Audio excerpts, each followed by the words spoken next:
Welcome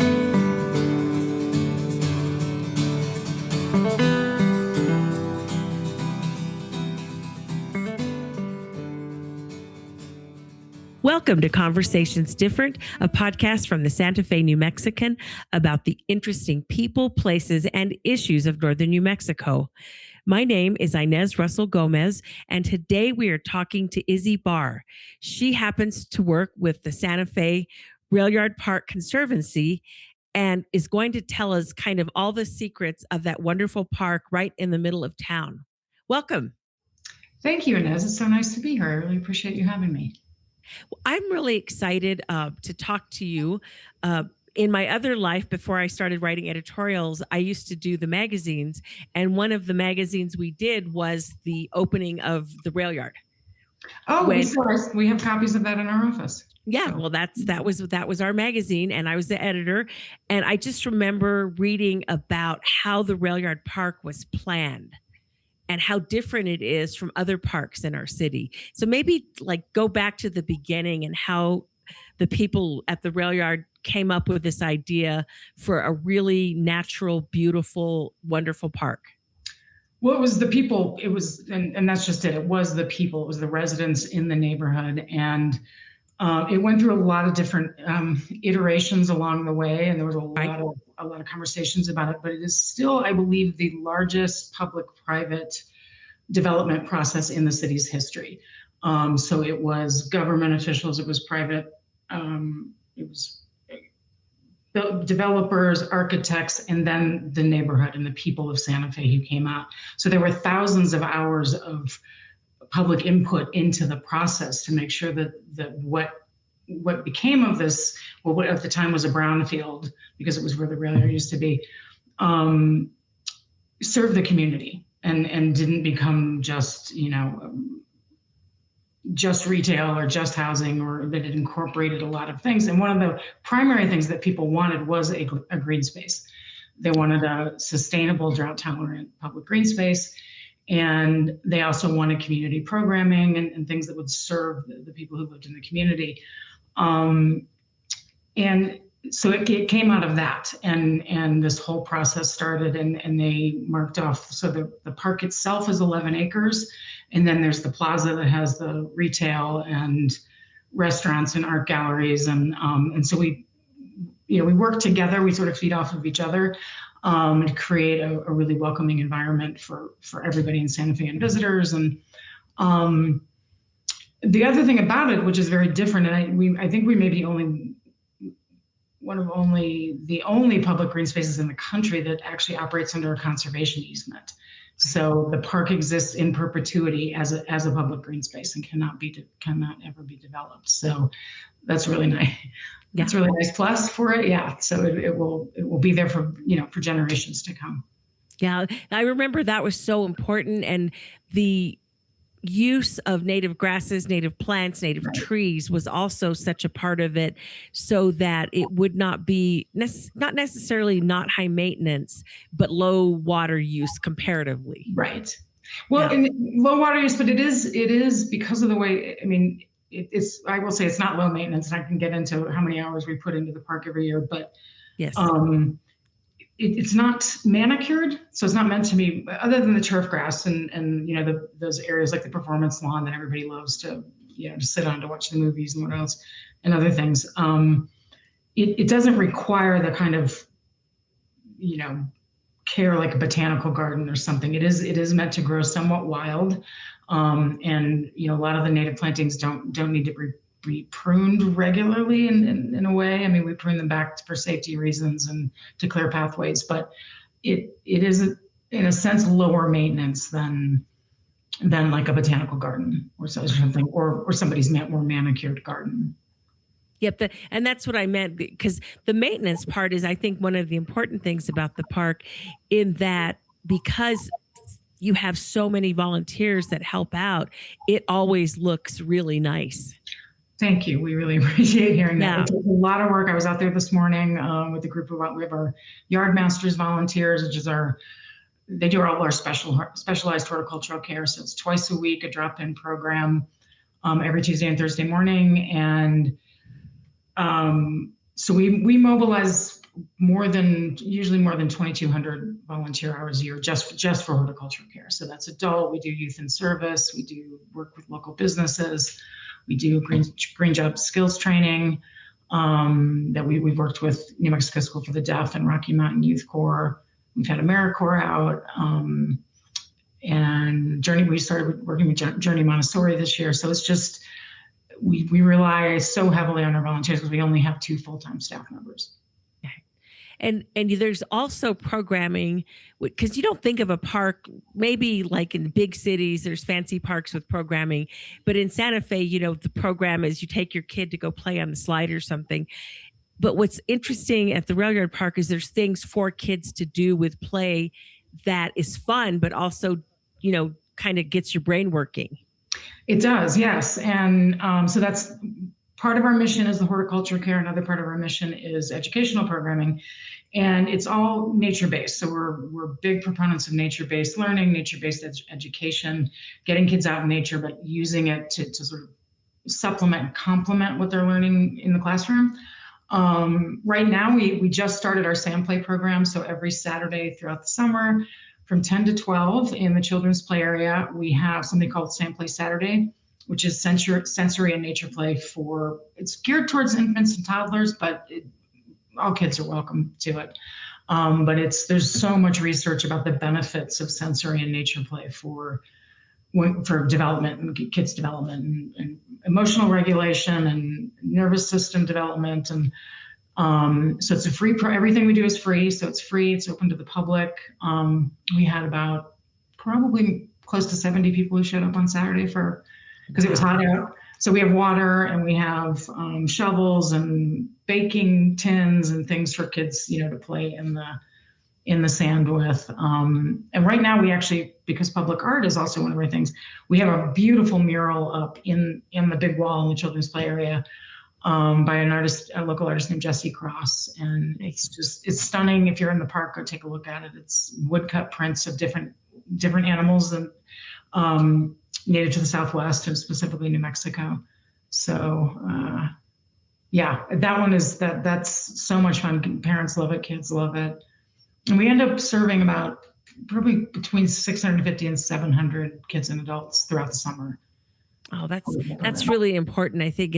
And I always wonder, not that more people should go because you might be overrun, but I like it when people find out about these things and take part, from all parts of town. They do, yeah. And word of mouth is the biggest one. I mean, we do surveys each year because I will say that the program has been for the last 5 years, I think, partially funded by the Brindle Foundation. Okay. Just huge supporters of early childhood development and education. And so we do surveys every year, and word of mouth is the number one. It's like parents telling other parents. It's I think the number one way that people learn about things in Santa Fe, especially families. But we have people who are just walking through the park. We also do promote it in different ways on different calendars. And then through Brindle, we've actually also been able to help launch Southside Sand Play programs at Earth Care and at Tierra Nueva Counseling Center. Nice. They're actually both taking place at Tierra Nueva Counseling Center this summer, so that we can serve Southside families who don't have access to transportation, to get over to the East Side. And it's just been a great way to add, to bring more families in and to serve more people in Santa Fe. That's so important. And I know that as someone who raised a boy, being able to focus and, put their hands in dirt just always made them happier. It does. And like I said, there are just there's more and more research every year on how valuable it is. Not just valuable, it's essential to kids' development to be able to dig in the dirt. We also do something called mud play. We'll start that in July. Oh, so we create a little mud pit, and kids get, mud builds the immune system. It helps kids. Well, I think building their immune system is one of the biggest things, but just that sensory, and getting dirty. Letting kids get dirty and messy, and we always have water. The kids, sometimes the grown-ups get more upset about the dirt than the kids do. So we always have pails of water so that they can wash their clothes off. Oh, that's too funny. I mean, that's the whole point of mud, is to get dirty. Exactly. On that note, we'll take a quick break and be back in a moment with more Conversations Different.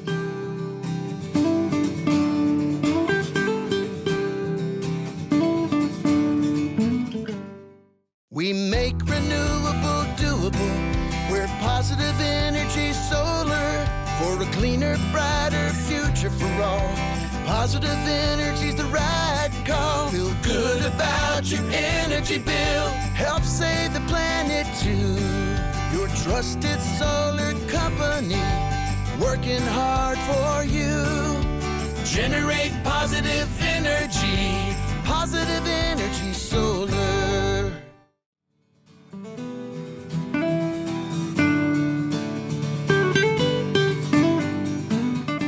We are back with the Railyard Park Conservancy's Izzy Barr, talking about this wonderful park right in the middle of Santa Fe. I was thinking maybe for people who haven't been there, and even though people go to all the parks at one time or another, sometimes you don't go to the one if it's not by your house. Talk about, walk us through it, because I know it has some particular areas and different, it's really divided nicely so that it's almost like a couple of parks in one. It is. There are a lot of different ecosystems. So for those who don't know, because a lot of people don't know that it exists, because I think partly because of where it's situated, because Santa Fe has so many parks. I think we have one park for every 1,000 to 2,000 people in Santa Fe. So we're really wealthy in parks. It's a nice problem to have. So we are down sort of near downtown, right across the park. Probably the easiest way to do it is right across from Whole Foods, or behind Site Santa Fe. So it's divided up into different ecosystems. There is I talked about the performance lawn. So there's a nice big lawn and an open field, which is where they do a lot of programming. So the movies in the park, and the International Go-Kart Market, which comes in early July, will be there. And so that's more typical and that's more like a typical park with the turf grass, and the city does a nice job of keeping the lawn. And but then there's more than 2 acres of native grassland. So that's blue grama. We've added side oats grama. We've also put in a lot of different wildflower seeds. So to try to increase the diversity. At the one end of the park, there's actually a compost pile and a community garden. So I think we have 6 to 8 community gardeners this year, taken over plots, and they rent them from us because we could have maintained the area. And but last year they grew a lot of vegetables and fruits, and some giant squash at the end of the year. There is an orchard that runs along Cerrillos Road across from Whole Foods.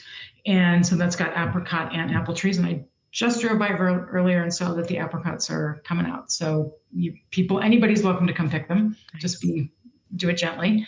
And so that's an orchard with native grasslands and wildflowers.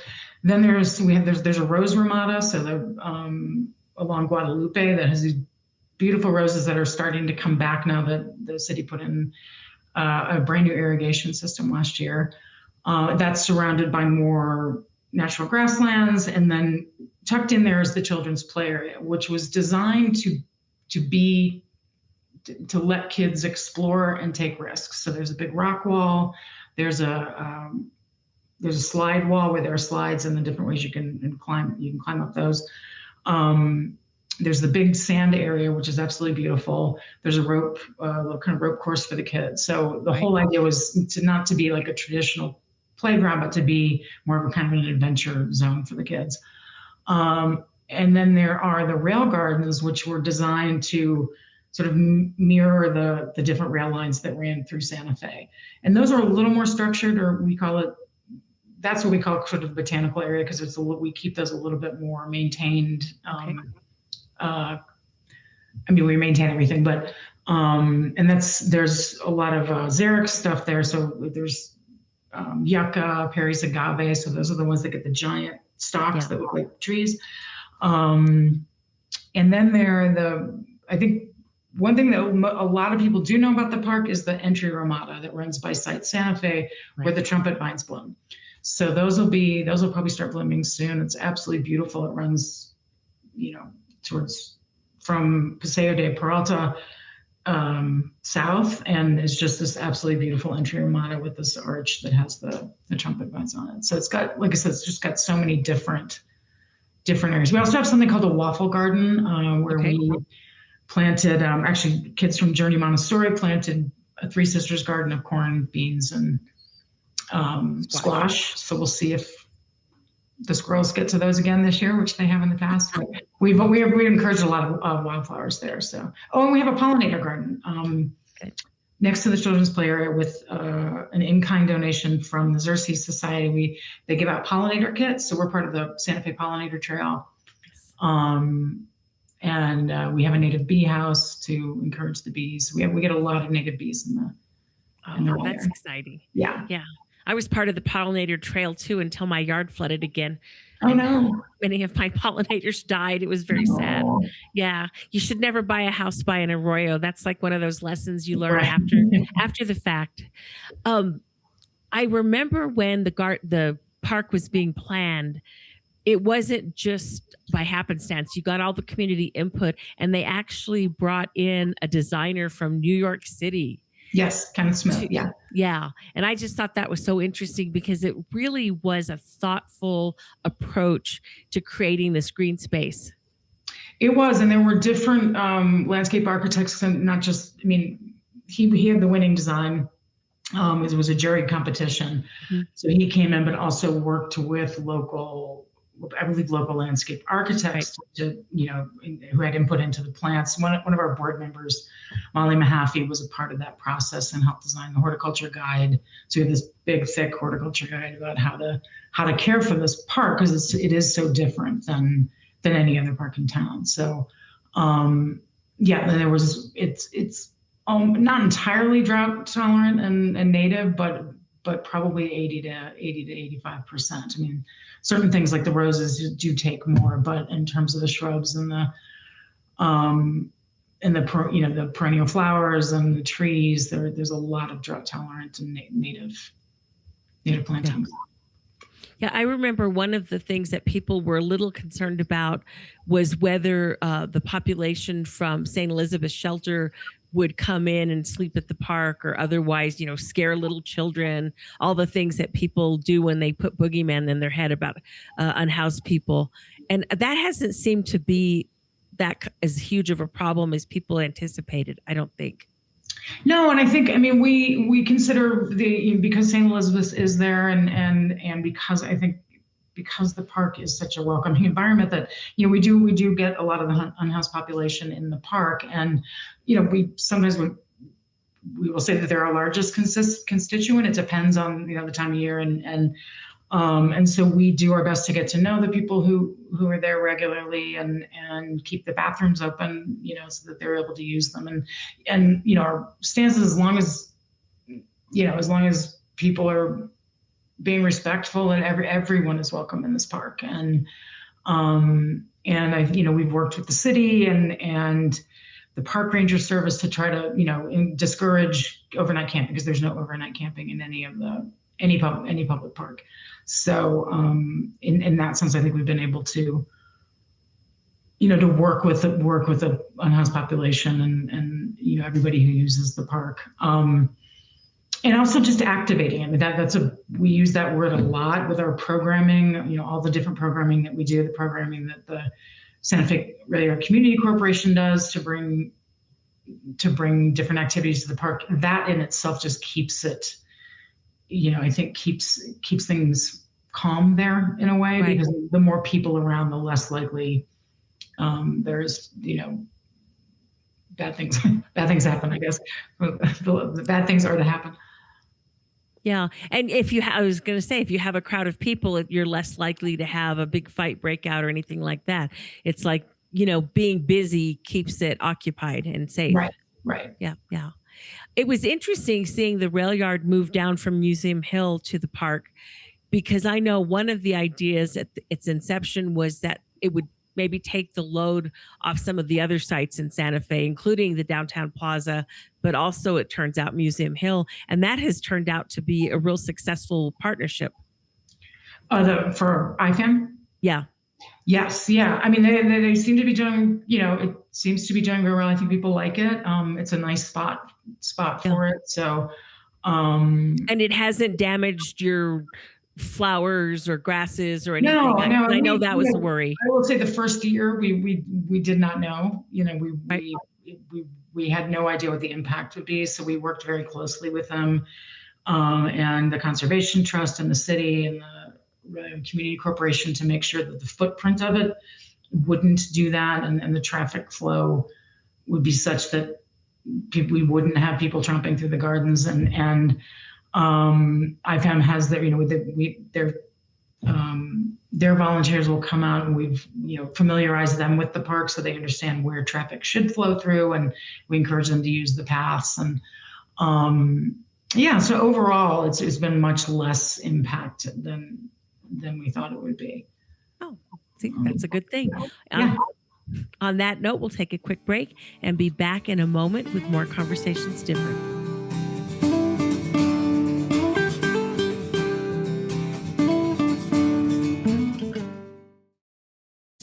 This is Patrick Dorsey, publisher of the Santa Fe New Mexican. Looking to reach a wider audience and grow your business? For 175 years, the Santa Fe New Mexican has been the trusted voice of Santa Fe, with unmatched local reach in print and online. In addition to our long-standing, independent, family-owned newspaper, we have a full-fledged marketing team with the expertise to help you succeed in the 21st century. From traditional print to precision-targeted digital advertising, we have the tools to connect you with your ideal customers. Partner with us and see the results for yourself. Advertise with the Santa Fe New Mexican and unlock your business's full potential. Visit us at santaFeNewMexican.com/advertising or call us at 505-995-3852. Thank you.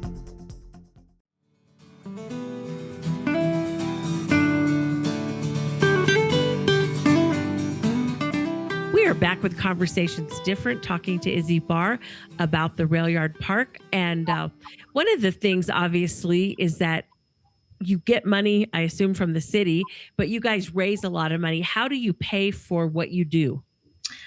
Both those things, yes. So we have an annual professional service agreement with the city, and which is up for renewal right now. So this will be my little plug to City Council. And then I would say probably maybe a half to 2/3 of the money we do raise on our own. So we, like all nonprofits, different, we've just got to string it together how we can.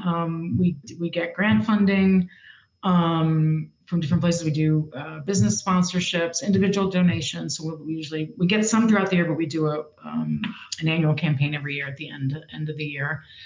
And as of last year, we also have a fundraiser. So last year was our 15th anniversary, and we decided to have a fundraiser, which went so well that we just decided to make an annual event. So it's called Graze and Groove, and I can explain that in a minute. And it will be August 22nd at As Above, So Below Distillery in the Railyard. So we wanted to keep it in the Railyard without doing it in the park. So we approached them about it, and they love doing events there. They're great owners and staff and very supportive of us. So we held it there. So it'll be there. We'll have heavy hors d'oeuvres from Capitol Coal down in Guadalupe. We're gonna have music from DJ Aaron E, she's a local DJ, and then raffle prizes, dancing, and tickets are on sale now. So if people are interested, they can go to our website at www.railyardpark.org. We also have a golden ticket raffle. So that's just 100 tickets sold, only 100. So you have a 1 in 100 chance to win a trip for one of 4 destinations you get to pick. So there are 2 that are abroad, one in Costa Rica and Tuscany, or there are 2 that are domestic if you don't want to travel internationally. And the reason we call it Graze and Groove is because one of our most popular programs, horticulture programs, is called Graze Days. Have you ever come out to see the goats and sheep? No, I've just seen pictures. Okay. But it Well, sounds, I wanted you to talk about the goats because that yes, sounds so fun. it is so fun. We have the best pictures. It's the cutest thing. So it started in 2019. The grasslands in the park were not doing well, and they really needed to be rehabbed. So we started working with a local goatscaper. They're called goatscapers. They're called horned locusts. They're out near Cerrillos, and to do prescribed grazing. And so it's so good for the environment. They till the soil, they drop fertilizer, they'll eat invasive species, because that was part of the problem was there were so many invasives that crept in, especially alfalfa, which just takes up a lot of water. And so we've been doing it since 2019. And so we bring them out, we rotate, it's rotational grazing. So they put up temporary fencing. It's usually a herd of about 50 to 60 goats and sheep. Oh my word. We'll bring them out for the whole day. And it's so popular, but we've been able to just bring back all of these little more than 2 acres of grassland, using that by reseeding, putting in compost, cutting back mowing. There's no more whacking or mowing. Hopefully with the new irrigation system, we'll be able to dial back the irrigation when we need to, because that's part of the point of them.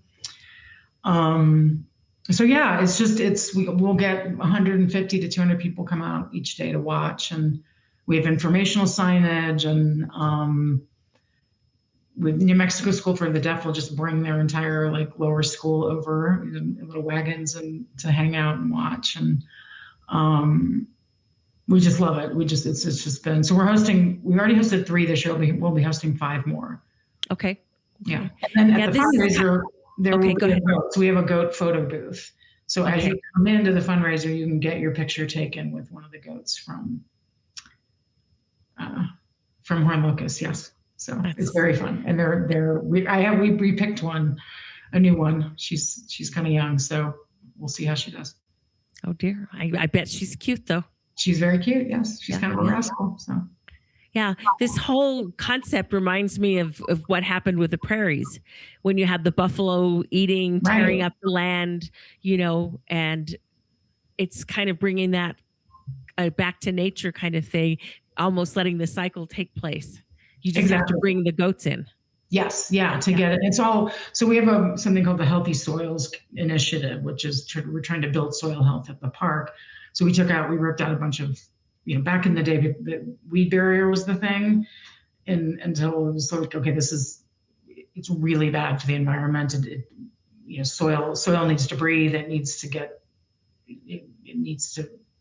be tilled. It can't be compacted. So we ripped out that. We do something called Leave the Leaves. So we just, you let it create its own mulch. But animals are another part of it. Introducing animals to the soils helps build soil health and the microorganisms. And so this is a big part of what we've been doing there to help build the soil health, to increase biodiversity, to make the ecosystem stronger. And yeah, that's so important. And I have written in editorials at different times, because the medians in our town get so weedy, right, and they don't put barriers, and that's probably why. But at the same time, they also don't weed, and because we don't use herbicides, I feel for the city, because what do? They have to do it by hand, but then you have to do it by hand because otherwise it looks awful. Yeah, I know it is. It's a tough thing, and I know we work very closely with the Parks Department, and I know they're just staffing issues, and so they have a very small staff taking care of a lot of parks. I know they're working on that, and we're fortunate to work with Andrew Garcia, who's their horticulture director. He's a genius. Yes, yeah, and they'll be doing the pots soon, which we love when they come and do the pots. So it's hard. I mean, it's hard to manage that much. Yeah. Yeah, we've also written they can sell some of it and do something else with it and have less to do and do it better. But that's hard to do when people are used to a park or a median a certain way. Right. So, yeah. But it's interesting. And I think what you guys do and set an example is how the local population can be used not just to come up with the dream of a park, but with the operation and the work. It's incredible. And I mean, when I was putting together our 15th anniversary last year, part of what I did was I went back as best as I could and to sort of calculate what the extent to which the community turns out for this park. So this was as of October last year, more than 34,000 hours of volunteer horticulture care, more than 31,000 youth and adults who come out for our programming, all the different educational, cultural programming, and we hosted 40 plus art projects. So, people do come out and they want to be involved, and so there's a certain ownership that comes with that. We have some long-term volunteers who've been with us almost from the start, and so their sense of ownership of the park is really, and their sense of institutional knowledge of it is so valuable. And I think that's true throughout Santa Fe. I mean, I think I would love that. I think all of us would love if we could serve as a model, and if this could be done for other parks in town, so that people are getting what they want in their park, in their neighborhood park, and being invested in it. And so we'll see. I mean, it would be great if we could serve as a model for parks. We've talked about that also in editorials, just about how you could kind of replicate that. In my neighborhood, the neighbors went out to repaint the basketball court this weekend. And so they do that every year, and they make it look like the Lakers. And then when it gets graffitied, they go back and do it again.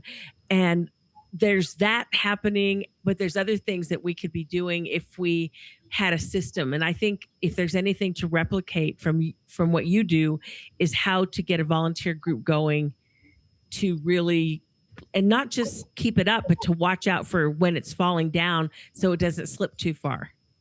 Right, exactly. And that is part of it. I mean, we have a lot of people who volunteer for us, or just even, know us from being out there, who will get in touch with us to say, hey, the irrigation, the sprinklers busted and there's water shooting into the air, so that we can notify the correct people. And so we depend a lot on the community that utilizes the park to keep us informed about what's going on there. Yeah. Well, I know it's very loved, and I hope people go out for your fundraiser and the children have fun with the sand. It's going to be a great summer. It is. Well, I really appreciate you having me on. I enjoyed it a lot. Thank you so much. This has been another Conversations Different. We'll be back next week. Thank you for listening to Conversations Different, hosted by me, Inez Russell Gomez, editorial page editor for the Santa Fe New Mexican. Our weekly episodes would not be possible without your support. We hope you enjoy them and keep listening. New episodes drop every Tuesday.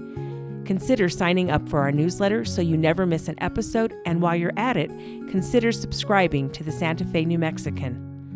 Our podcast is available by visiting our website, santafenewmexican.com/podcasts, or wherever you get your podcasts. Conversations Different with Inez Russell Gomez is produced by Matt Dalside and Ernesto Cisneros, published by the Santa Fe New Mexican, a local and independent newspaper owned by Robin Martin.